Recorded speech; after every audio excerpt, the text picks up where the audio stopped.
नमस्कार, मैं रवीश कुमार। पत्रकार अजीत अंजुम के खिलाफ एफआईआर दर्ज हो गई है। किस लिए? अजीत अंजुम ने ऐसा क्या कर दिया? क्या यह बताना कि वोटर को 2 फॉर्म नहीं दिए जा रहे हैं, एक ही फॉर्म दिया जा रहा है? क्या यह बताना कि फॉर्म आधे अधूरे भरे जा रहे हैं, यह अपराध हो गया? रिपोर्टिंग करना कैसे अपराध हो सकता है? क्या जनता की बात आयोग तक पहुंचाना अपराध है?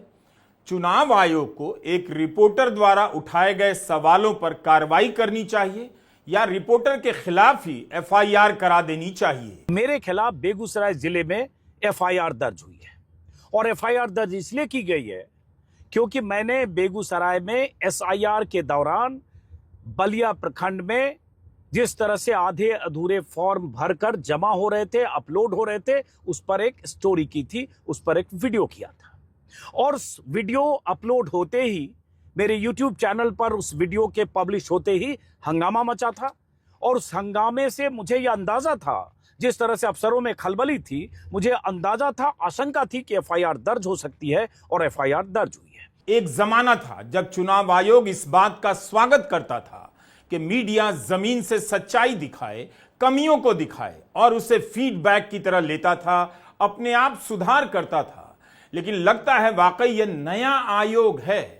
एफआईआर से साफ है कि चुनाव आयोग ने अजीत अंजुम की इस रिपोर्ट को अपने खिलाफ देखा है, अपने ईगो पर ले लिया कि एक पत्रकार ने कैसे रिपोर्ट कर दिया कि बीएलओ वोटर को 2 फॉर्म नहीं दे रहे, जिसमें एक फॉर्म पावती का है, प्राप्ति का है, रिसीविंग का है।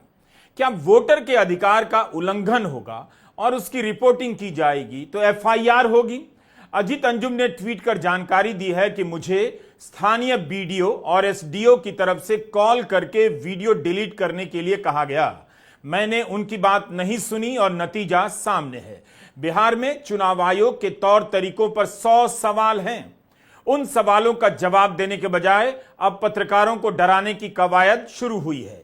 इस वीडियो में मैंने अपना पक्ष रख दिया है। डरूंगा नहीं, जो सच है वही दिखाऊंगा, जो खामियां हैं उन पर रिपोर्ट करूंगा। एफआईआर की अधिकृत सूचना का इंतजार कर रहा हूं। मैं कल रात किशनगंज से बेगूसराय आ गया हूं ताकि मेरी तलाश में प्रशासन को ज्यादा परेशानी ना हो। अजीत अंजुम ने बताया कि एक बीएलओ की तरफ से एफआईआर दर्ज कराई गई है। बीएलओ मोहम्मद अंसारुल हक ने एफआईआर कराई है कि यूट्यूबर अजीत अंजुम, उनके सहयोगी एवं कैमरामैन अनधिकृत रूप से जनगणना स्थल पर प्रवेश कर हमसे सवाल जवाब लेने की कोशिश करने लगे कि आपके बूथ में कितने मतदाता हैं, आपने कितने प्रपत्र दिया, कितने का वापस प्राप्त हुआ, आपके बूथ में कितने मुस्लिम मतदाता हैं, कितने मतदाताओं ने फॉर्म के साथ पेपर जमा किया। मैंने बताया कि मेरे बूथ में 1020 मतदाता हैं, मैंने सभी को फॉर्म बांट दिया, पुनः पेपर के साथ प्राप्त कर लिया। यूट्यूबर अजीत अंजुम का फोकस इस बात पर था कि मुस्लिम मतदाता को परेशान किया जा रहा है, जो कि सरासर गलत है। यूट्यूबर द्वारा 1 घंटा तक कार्य करने नहीं दिया गया, जिससे कार्य में काफी बाधा उत्पन्न हुई। अतः श्रीमान से अनुरोध है कि अजीत अंजुम यूट्यूबर एवं उनके अन्य सभी सहयोगी पर सरकारी कार्य में बाधा डालने तथा सांप्रदायिक द्वेष फैलाने से संबंधित सुसंगत धाराएं लगाते हुए प्राथमिकी दर्ज की जाए। यूट्यूब सिर्फ एक माध्यम है। अजीत अंजुम उस माध्यम पर रिपोर्ट करने वाले पत्रकार हैं। उन्हें यूट्यूबर लिखा गया है, पत्रकार नहीं। शब्दों का चयन मायने रखता है। अजीत अंजुम पत्रकार पहले हैं। इस एफआईआर की भाषा बता रही है कि बीएलओ पर दबाव भी हो सकता है। किसी अधिकारी ने एफआईआर नहीं की। जिलाधिकारी ने बयान जारी किया था कि अजीत अंजुम की रिपोर्ट भ्रामक है, मगर उनकी तरफ से एफआईआर नहीं हुई। एफआईआर के लिए अलग ही आधार चुना गया। सरकारी काम में बाधा डालने का। वोटर को दूसरा फॉर्म क्यों नहीं मिल रहा है, बीएलओ ने क्यों नहीं दिया, इसका जवाब आयोग को देना चाहिए। अब आप देखिए, अजीत अंजुम ने अपने वीडियो में जो दिखाया है उस पर एफआईआर नहीं हुई है। कैसे करते? भास्कर के ही 100 रिपोर्टर ने वही बात छापी है। क्या 100 रिपोर्टर पर एफआईआर हो सकती है? तो एफआईआर में सरकारी काम में बाधा डालने और सांप्रदायिकता फैलाने का आरोप लिखा गया। क्या अजीत अंजुम अकेले पत्रकार हैं जिन्होंने यह सच्चाई दिखाई? कहीं दस्तावेज नहीं होने, कहीं दस्तावेजों में आधार का जिक्र ना होने के बाद भी आधार नंबर लिए जाने की रिपोर्ट तो आ ही रही थी। मगर अजीत अंजुम ने एक ऐसे सवाल को उठा दिया जिससे वोटर भी अनजान था, और वो सवाल था दूसरे फॉर्म का। इस दूसरे फॉर्म की बात अजीत अंजुम की रिपोर्ट के बाद ज्यादा होने लगी। भास्कर ने इतनी बड़ी बैनर हेडलाइन लगाई है, मोटे मोटे अक्षरों में लिखा है अवैध वसूली। दोबारा से पढ़ता हूं, अवैध वसूली लिखा है, रिसीविंग नहीं। यही बात तो अजीत अंजुम ने दिखाई कि वोटर कह रहे हैं कि उन्हें प्राप्ति की रसीद फॉर्म नहीं दिया जा रहा है। बीएलओ कंफ्यूज, भास्कर की यह हेडलाइन है, अवैध वसूली, रिसीविंग नहीं, बीएलओ कंफ्यूज। बिहार में मतदाता सूची पुनरीक्षण कार्य में लापरवाही भी सामने आ रही है। कहीं फॉर्म की कमी है, कहीं पावती रसीद रिसीविंग का अभाव। बीएलओ न घर जा रहे हैं, ना ही ठीक से फॉर्म भरवा रहे हैं, वे खुद भी कंफ्यूज हैं। नतीजा लोगों में असमंजस है। भास्कर ने 100 रिपोर्टर उतार दिए और उसके 100 रिपोर्टरों के बाद खबर लिखी गई है कि वोटर की जांच के लिए बीएलओ घर घर नहीं जा रहे और कहीं भी पावती रसीद नहीं दी जा रही। ऑनलाइन फॉर्म भरने के लिए अवैध वसूली चल रही है। ठीक से पढ़िए, 10 बार पढ़िए इस रिपोर्ट को और छाती पीटिए कि क्या हमारा लोकतंत्र इस हाल में आ गया? क्या चुनाव आयोग इस तरह से काम करेगा? कहीं भी जाइए, जनता कह रही है उसे 2 फॉर्म नहीं दिए गए और उनमें से एक फॉर्म रिसीविंग का, पावती का, प्राप्ति के लिए तो बिल्कुल नहीं दिया गया। भास्कर ने भी लिखा है कि कहीं भी पावती रसीद नहीं दी गई, ना ही घरों पर स्टिकर चिपकाया गया। अधिकांश जगहों पर बीएलओ घर जाने के बजाय किसी पेड़ या सरकारी भवन पर बैठे दिखे।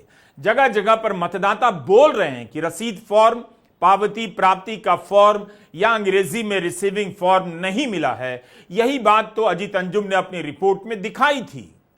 हाँ, बीएलओ साहब आए, हमने उनका आदेश देखा कि क्या आदेश है, उन्होंने फरमा दिया। उसके बाद उन्होंने आधार कार्ड देकर वेरीफाई किया, नोट किया, मेरा नाम नोट किया, दस्तखत कराया। हम लोग वेरी सेटिस्फाइड हो गए, कहीं कोई आपत्ति हम लोग की नहीं। उसके बाद जो है आपके पास कोई रिसीविंग फॉर्म दी है? वो रिसीविंग का प्रावधान नहीं थे। हमने तलब किया कि ऐसा है, उन्होंने कहा रिसीविंग का कोई प्रावधान नहीं है। बताइए कि मतलब बीएलओ के द्वारा आप लोगों को फॉर्म दिया गया है? जी, हाँ, क्या कुछ लिया गया? एक फॉर्म दिया गया, हमने उनको एक फोटो दिए हैं और पहचान पत्र दिए। पहचान पत्र के रूप में क्या दिए? हमारे पास दोनों है। हाँ। ये पास ये भी है, पहले का जो वोटर लिस्ट गिराए हुए थे, हाँ। उसका भी है। हाँ। और पहचान पत्र भी है। हाँ। पहचान पत्र भी, आधार कार्ड भी, दोनों दिए हैं। कोई रिसीविंग दिया गया है? नहीं, कोई रिसीविंग नहीं दिया गया। यहाँ बीएलओ साहब आए और एक पर्ची दिए, वो अपने से भरियो दिए, दस्तखत सिर्फ करवाए और दूसरा रिसीविंग कुछ नहीं। रिसीविंग नहीं मिला था? नहीं मिला है। तो कौन बीएलओ भरे थे? बीएलओ भरे थे। कोई दस्तावेज भी लिए थे? कोई आधार कार्ड लिए थे और फिर आधार लौटा दिए? फिर वापस कर दिए। तो क्या आप नोट कर रहे हैं कि बिहार में मतदाता सूची को लेकर चुनाव आयोग क्या कर रहा है? तमाम तरह के संवैधानिक अधिकारों से इस आयोग को लैस किया गया ताकि यह किसी के भी दबाव से मुक्त हो, राग और द्वेष से मुक्त हो। मगर अब आयोग ही दबाव डालने का विभाग बनता जा रहा है। क्या चुनाव आयोग दबाव आयोग बन गया है? एक अजीत अंजुम की रिपोर्टिंग से इतना हंगामा मच गया। अगर गोदी मीडिया के पत्रकार और एंकर यही सच्चाई दिखाने के लिए उतर गए होते तो चुनाव आयोग के पास एफआईआर लिखने के लिए कागज कम पड़ जाता। क्या यह संकेत है कि चुनाव आयोग को लेकर कोई रिपोर्ट ना करे वरना एफआईआर हो जाएगी?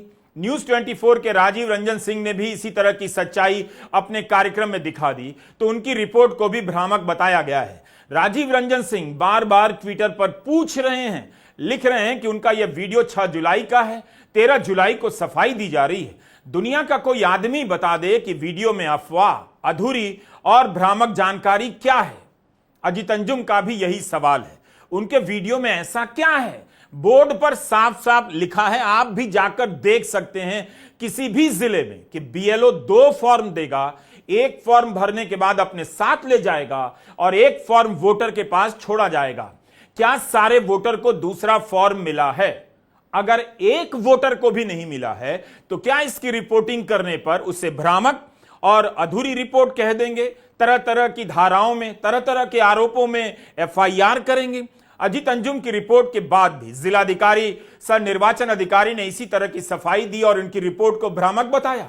अजीत अंजुम ने दावा किया है कि उन्हें फोन कर वीडियो डिलीट करने के लिए कहा गया, उन्होंने मना कर दिया। वो बार बार पूछ रहे हैं कोई बताएं तो कि उन्होंने क्या गलत किया है। लिखा होगा क्या करेंगे बीएलओ 25 जून के उपरांत आपके घर आएंगे, पूर्व से भरे हुए एन्यूमरेशन फॉर्म की 2 प्रतियां आपको देंगे, आपका फॉर्म भरने में मार्गदर्शन करेंगे, आपके द्वारा भरे हुए गणना पत्र को स्वप्रमाणित दस्तावेजों के साथ एकत्रित करेंगे, आपको पावती देंगे। मतलब क्या कहा कि बीएलओ 2 फॉर्म लेकर आएंगे, 2 आपको देंगे और उसके बाद आपके जो एक भरा हुआ फॉर्म वो लेंगे और आपको पावती देंगे, मतलब एक फॉर्म आपको देंगे। सिर्फ एक आदमी के जमीन पर जाकर रिपोर्ट करने से इतना तहलका मचा है। सही सवाल पूछने के बदले अजीत अंजुम पर एफआईआर हो रही है। गोदी मीडिया के संसाधनों से तुलना करेंगे तो यूट्यूब के पत्रकारों के पास खास संसाधन नहीं है, कोई मुकाबला नहीं है। अगर गोदी मीडिया चाहता तो अपने संसाधन लगाकर बिहार के हर जिले से शानदार रिपोर्टिंग कर सकता था, जनता की बात को आयोग तक पहुंचा सकता था। उसके पास ऐसे पत्रकार हैं जो गली गली घूमकर यह काम कर सकते थे, लेकिन उन्हें घर पर बिठा दिया गया। यही गोदी मीडिया हर साल, पूरे साल यूपी बिहार से कितनी रिपोर्ट करता है आप यह भी देखिए। प्रधानमंत्री के दौरे पर या मंदिर दर्शन पर हर जगह से आम लोगों की प्रतिक्रियाएं तुरंत ले आता है, लेकिन जब बिहार में इतनी बड़ी कार्रवाई चल रही है जो हर वोटर को प्रभावित कर सकती है, तब गोदी मीडिया चुप होकर दिल्ली में बैठ गया है। हमारे पास अजीत अंजुम के वीडियो को दिखाने की अनुमति है, लेकिन हम इस वजह से इस्तेमाल नहीं कर रहे हैं कि हम चाहते हैं कि इतनी मेहनत से तैयार की गई रिपोर्ट को आप अजीत अंजुम के चैनल पर जाकर ही देखें और यह भी देखें कि इस वीडियो को कहीं रोका तो नहीं जा रहा है, क्यों कम लोगों तक यह वीडियो पहुंच रहा है। आयोग कहता है कि 2 फॉर्म होगा, एक फॉर्म हर वोटर को दिया जाएगा भरने के बाद। यह आयोग के बोर्ड पर लिखा है और उसी से पढ़कर बता रहा हूं। बीएलओ क्या करेंगे और मतदाता क्या करेंगे, इसके बारे में 2 अलग अलग हिस्सों में बताया गया है। पोस्टर पर लिखा है बीएलओ 25 जून के उपरांत आपके घर आएंगे, पूर्व से भरे हुए एनुमरेशन फॉर्म 2 प्रतियों में आपको देंगे, आपका फॉर्म भरने में मार्गदर्शन करेंगे, आपके द्वारा भरे हुए गणना प्रपत्र को स्वप्रमाणित दस्तावेजों के साथ एकत्रित करेंगे और आपको पावती देंगे, रिसीविंग देंगे। मतदाता को क्या करना है इसके बारे में भी लिखा है कि पहले से भरी हुई जानकारी के साथ दोनों प्रतियों में फॉर्म भरिए, गणना प्रपत्र में अपना नवीनतम फोटो लगाइए, जरूरी दस्तावेजों को स्वयं सत्यापित करके संलग्न कीजिए। फॉर्म अपलोड से संबंधित अन्य सहयोग के लिए बीएलओ से संपर्क करें और फॉर्म बीएलओ को वापस दें और प्राप्त रसीद जरूर लें, इस बात को नोट करें। जो लिखा है उसकी जांच करने पर क्या एफआईआर हो सकती है? यही नहीं, पत्रकारों से बात करने पर भी बीएलओ के खिलाफ कार्रवाई करने की खबरें आ रही हैं, उन्हें बोलने से रोका जा रहा है। अजीत अंजुम ने अपने वीडियो में बताया कि उनके खिलाफ बेगूसराय में एफआईआर हुई है। कारण वो वीडियो है जिसमें उन्होंने दिखाया कि किस तरह से आधे अधूरे फॉर्म भरकर जमा किए जा रहे हैं। और यह बात केवल अजीत अंजुम नहीं, बिहार की जनता कह रही है, वो अपनी तरफ से नहीं कह रहे हैं। इस रिपोर्ट के तुरंत बाद बेगूसराय जिलाधिकारी ने एक प्रेस विज्ञप्ति जारी की, जिसे बिहार के मुख्य चुनाव पदाधिकारी ने भी रीट्वीट कर दिया। उसी का हिस्सा है जिस प्रेस नोट में यह लिखा है, उक्त यूट्यूबर तथा उनके कैमरामैन सहयोगियों द्वारा प्रसारित वीडियो के निमित्त बलिया अनुमंडल क्षेत्र में अगर कोई घटना घटती है तो उसकी पूरी जिम्मेदारी उक्त यूट्यूबर अजीत अंजुम तथा उनके सहयोगियों की होगी। किसी व्यक्ति द्वारा सरकारी कार्यों में बाधा उत्पन्न करना तथा चुनाव आयोग के मार्गदर्शन में संचालित एसआईआर जैसे महत्वपूर्ण कार्यों के संदर्भ में दिग्भ्रमित करना गैर जिम्मेदार, अनुत्तरदायी एवं अशोभनीय कृत्य प्रतीत होता है एवं इससे धार्मिक द्वेष भी उत्पन्न हो सकता है। तो क्या आयोग यह बता रहा है किस तरह से रिपोर्टिंग करनी है? फिर इसके दिशा निर्देश जारी कर दे कि अगर उसके निर्देशों का जमीन पर पालन नहीं हो रहा है तो कोई रिपोर्टर नहीं दिखाएगा, इससे धार्मिक द्वेष फैल सकता है। आयोग बताए कि भास्कर के 100 रिपोर्टरों ने जो दिखाया है, क्या उससे भी विद्वेष फैल जाएगा? समाज में भेदभाव फैल रहा है। किसी प्रशासनिक काम में कमियों को उजागर करने से भेदभाव फैलाने का आरोप कैसे लग सकता है? तब तो आधिकारिक रूप से भारत में अखबार और न्यूज चैनल आज ही, अभी ही, इसी वक्त बंद कर दिए जाने चाहिए। अजीत अंजुम ने साफ कर दिया कि वे डरने वाले नहीं हैं। लेकिन जिस लोकतंत्र के नाम पर बिहार में पुनरीक्षण हो रहा है, उसी लोकतंत्र में एक पत्रकार पर सिर्फ रिपोर्ट करने के कारण एफआईआर हो रही है। भारत के नागरिक के रूप में हर व्यक्ति का कर्तव्य बनता है कि वह इस तरह की खबरों को लेकर सतर्क हो जाए। भले बिहार को लेकर यह काम चल रहा है, लेकिन आपको यह देखना चाहिए कि चुनाव आयोग केवल बिहार के लिए नहीं बना है, सारे देश के लिए बना है। अगर एक आयोग के तौर पर यह संस्था जनता के दबावों से मुक्त हो गई और उस पर ही दबाव डालने लग जाएगी, तो लोकतंत्र के लिए इससे बुरा कुछ भी नहीं हो सकता। यह अजीत अंजुम के वीडियो के थंबनेल हैं जो इन दावों पर सवाल उठा रहे हैं कि बिहार में वोटर को 2 फॉर्म नहीं दिए जा रहे हैं। अजीत अंजुम ने हर जिलाधिकारी के दफ्तर के बाहर लगे बोर्ड पर जो लिखा है उसी से पढ़कर बताया कि जब बीएलओ आएगा तब हर मतदाता को 2 फॉर्म देगा। एक फॉर्म जमा होगा, दूसरा फॉर्म पावती रसीद के रूप में मतदाता के पास दे दिया जाएगा। लेकिन अजीत अंजुम ने पाया कि कई जगहों पर ऐसा नहीं हो रहा, वोटर को दूसरा फॉर्म नहीं दिया जा रहा। अजीत अंजुम के साथ साथ न्यूज 24 के राजीव रंजन सिंह ने भी अपनी रिपोर्ट में यही दिखाया।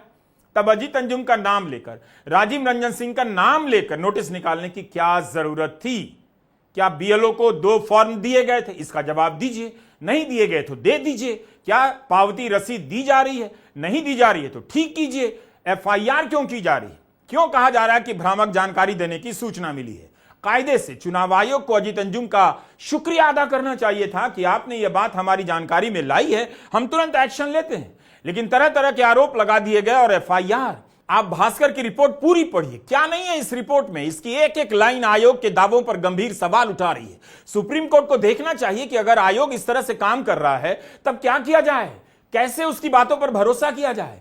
आयोग क्यों ग्राउंड रिपोर्ट को अपने खिलाफ देखने लगा है? क्या चुनाव आयोग जैसी संस्था का ईगो होता है, अहंकार होता है? तब फिर संविधान में लिख देना चाहिए कि स्वायत्त संस्थाओं के ईगो से सावधान होकर ही कोई रिपोर्ट करे, सवाल उठाए। चुनाव आयोग जब वोटर लिस्ट की समीक्षा करता है उसमें भी तमाम गड़बड़ियां होती हैं, सामान्य बात है। सवाल होता रहता है तो आयोग बुरा नहीं मानता, लेकिन जवाब देता है। मगर हाल के वर्षों में जवाब देना भी बंद हो गया है और अब तो एफआईआर शुरू हो गई है। लोग कह रहे हैं उन्हें फॉर्म नहीं मिला, कहीं आधे अधूरे फॉर्म दिए जा रहे हैं, कहीं फॉर्म भरने के बाद रसीद नहीं दी जा रही। तो क्या वोटर के खिलाफ भी एफआईआर करेंगे? क्या यही आयोग का भरोसा है? क्या इसी काम के दम पर आयोग चाहता है कि हर कोई उसकी बातों को आंखें मूंद कर भरोसा कर ले?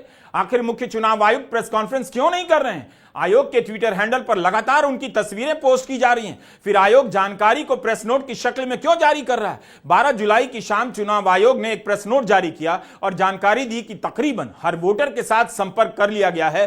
प्रेस नोट जारी हुआ, 100% प्रिंटिंग हो गई है। जो भी वोटर घर पर थे तकरीबन सभी को फॉर्म दे दिया गया है और 12 जुलाई शाम 6 बजे तक 80% लोगों ने अपना फॉर्म जमा करा दिया है।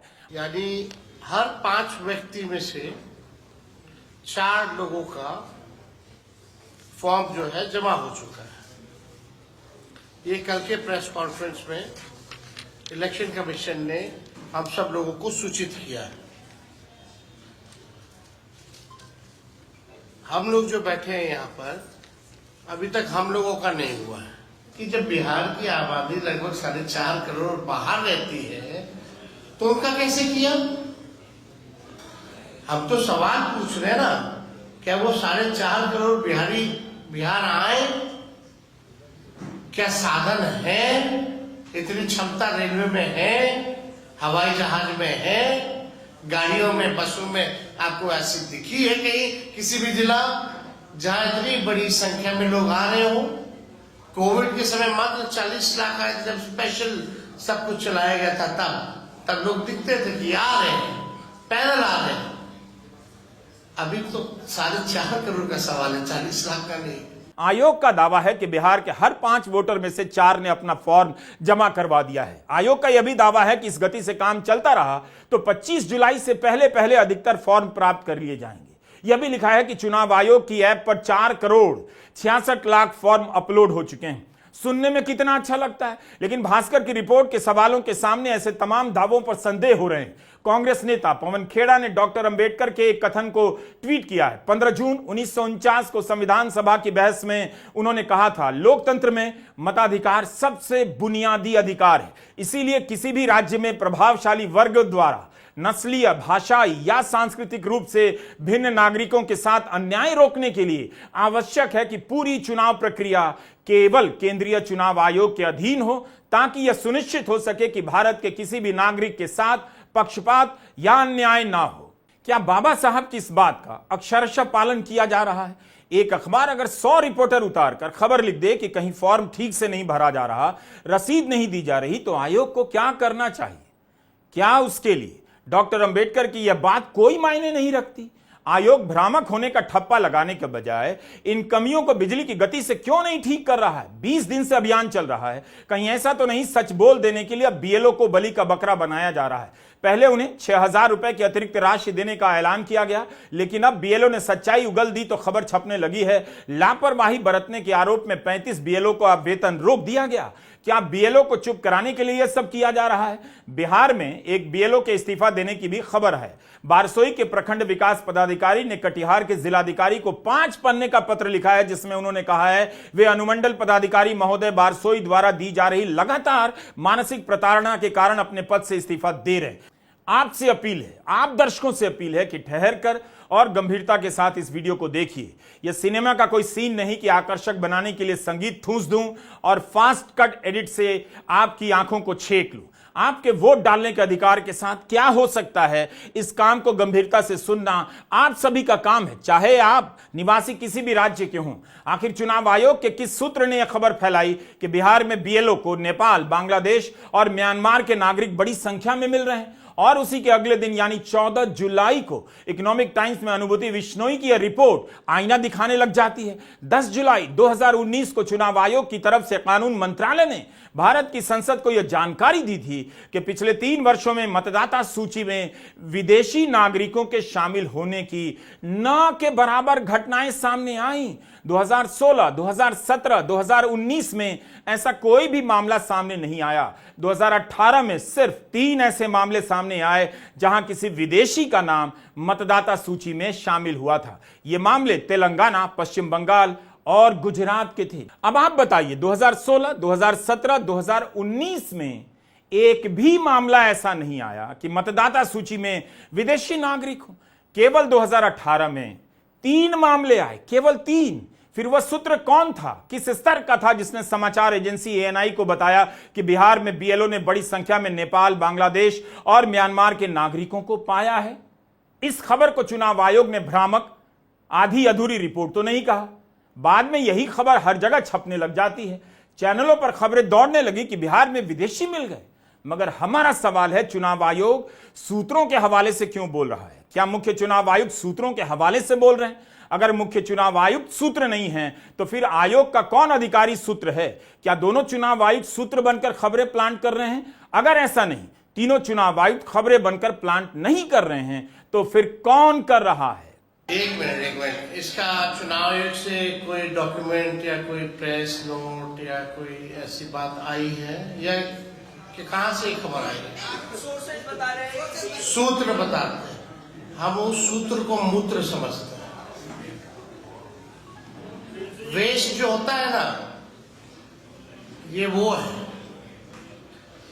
इसका कोई आधार नहीं ना। ये वही सूत्र है जो पाकिस्तान में कब्जा करवा दिया था, इस्लामाबाद, कराची। सूत्र नहीं, मूत्र लोग हैं। तेजस्वी यादव का सवाल जायज है। वोटर लिस्ट बनने की प्रक्रिया में ऐसी कौन सी बात होती है जिसे बोलने के लिए सूत्रों का सहारा लिया गया? ये सूत्र हैं कौन? क्या इसीलिए चुनाव आयोग को संविधान ने तमाम अधिकार देकर मजबूत बनाया कि किसी के दबाव में ना आए और खुलकर काम करे, खुलकर बोले? फिर सूत्रों का सहारा क्यों लेना पड़ता है? भास्कर ने इसी मामले पर बिहार में मुख्य निर्वाचन पदाधिकारी विनोद सिंह गुंजियाल से जवाब मांगा तो उन्होंने कहा कि ये खबरें सही हैं या नहीं, जांच चल रही है। ईसीआई इसे देख रहा है। एक तरफ आयोग के हवाले से सूत्र जानकारी दे रहे हैं, दूसरी तरफ बिहार के मुख्य निर्वाचन पदाधिकारी कह रहे हैं सही है या नहीं, जांच चल रही है। बताइए, ऑन रिकॉर्ड बोला जा रहा है जांच चल रही है कि सही है या नहीं। लेकिन सूत्र फिर किस जगह से खबरें फैला रहे हैं? नेपाल, बांग्लादेश और म्यांमार के नागरिक बड़ी संख्या में बिहार में हैं। लोगों ने पूछना शुरू कर दिया कि बिहार में म्यांमार के नागरिक कहां से आ गए, बांग्लादेशी कब आ गए? यह किसकी नाकामी है? किसका काम था पता लगाने का, रोकने का? क्या बीएलओ का? बिल्कुल नहीं। इसके पहले गृह मंत्रालय ने कितने नेपाली, बांग्लादेशी और म्यांमारी जनता का पता लगाया? 11 साल से केंद्र में मोदी सरकार है। राजनाथ सिंह, अमित शाह गृह मंत्री रहे हैं। बिहार में 20 साल से एनडीए के नीतीश कुमार मुख्यमंत्री रहे। उनकी सरकार में बीजेपी 15 साल से अधिक समय तक पार्टनर रही। फिर बिहार में अचानक इसी बार विदेशी वोटर कहां से आ गए? इसी बिहार से 2014 के लोकसभा चुनाव में बीजेपी को 40 में से 30 सीटें मिली थी। तब विदेशी नहीं थे। नरेंद्र मोदी, नीतीश कुमार की सरकार की नाक के नीचे इतने लोग आखिर बिहार में प्रवेश कैसे कर गए? बॉर्डर पर तो केंद्र का ही सुरक्षा बल तैनात है। फिर इसकी जवाबदेही किसकी होगी? आयोग क्यों ऐसा कर रहा है? क्या उसे सवालों की परवाह ही नहीं?